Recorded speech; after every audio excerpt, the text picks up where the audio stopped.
Halo teman-teman, kami mahasiswa dari STKIP SOE, Program Studi Pendidikan Fisika, akan melakukan sebuah percobaan sederhana tentang hukum Archimedes. Tapi sebelum itu, kami akan memperkenalkan diri kami. Saya sendiri Amri Faud, semester 2. Saya Ratisma Boymao, semester 11. Saya Dorcas Manao, semester 7. Kita langsung saja pada percobaannya. Tetapi sebelum itu, ada dua tujuan yang harus kita ketahui dari percobaan sederhana ini, yaitu yang pertama, untuk membuktikan peristiwa tenggelam, melayang, dan terapung menggunakan alat dan bahan yang ada dalam kehidupan sehari-hari. Yang kedua, untuk melihat pengaruh garam yang dicampurkan dalam air terhadap keadaan benda tersebut. Selanjutnya, alat dan bahan yang kami gunakan dalam percobaan sederhana ini adalah yang pertama, 3 buah gelas, yang kedua, 1 buah sendok, yang ketiga, 3 butir telur, yang keempat, garam secukupnya, dan yang kelima, air secukupnya. Selanjutnya, kita masuk dalam langkah kerja dari percobaan sederhana ini. Yang pertama, untuk gelas yang pertama, masukkan air secukupnya. Lalu, masukkan juga sebutir telur pada gelas tersebut yang sudah berisi dengan air. Lihat dan amati apa yang terjadi pada gelas tersebut. Yang kedua, pada gelas kedua kita masukkan juga air secukupnya. Lalu, masukkan juga sebutir telur dan tambahkan 2 sendok garam pada gelas tersebut. Aduk sampai garam tersebut larut. Lihat dan amati apa yang terjadi pada gelas kedua tersebut. Dan yang terakhir untuk gelas ketiga, masukkan air secukupnya, lalu masukkan juga sebutir telur dan tambahkan 3 sendok garam pada gelas ketiga tersebut. Aduk garam tersebut sampai larut, lihat dan amati apa yang terjadi pada gelas ketiga.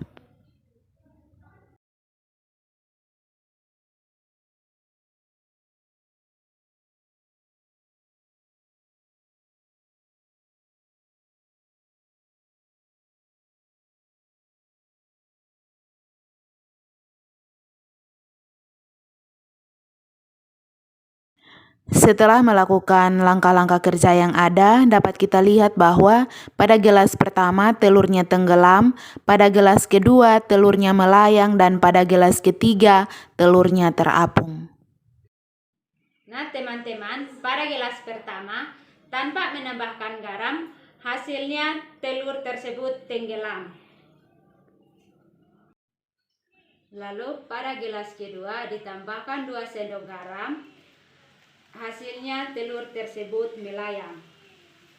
Mengapa demikian teman-teman? Karena massa dari garam yang dicampurkan ke dalam air menyebabkan massa jenis air bertambah, sehingga massa jenis air sama dengan massa jenis telur. Dan yang terakhir, pada gelas ketiga ditambahkan 3 sendok garam, telur tersebut terapung. Mengapa demikian? Karena garam yang dimasukkan ke dalam air dapat menambahkan massa jenis air, sehingga massa jenis air jauh lebih besar dari massa jenis telur dan mengakibatkan telur tersebut terapung.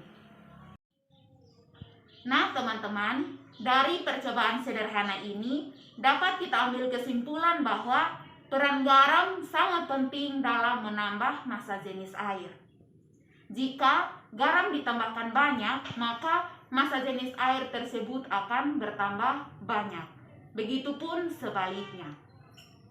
Dari praktikum ini ada 3 poin utama yang kita pelajari.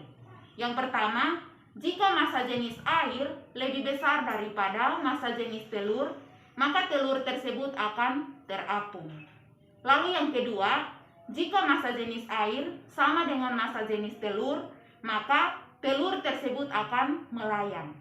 Dan yang ketiga, jika massa jenis air lebih kecil daripada massa jenis telur, maka telur tersebut akan tenggelam.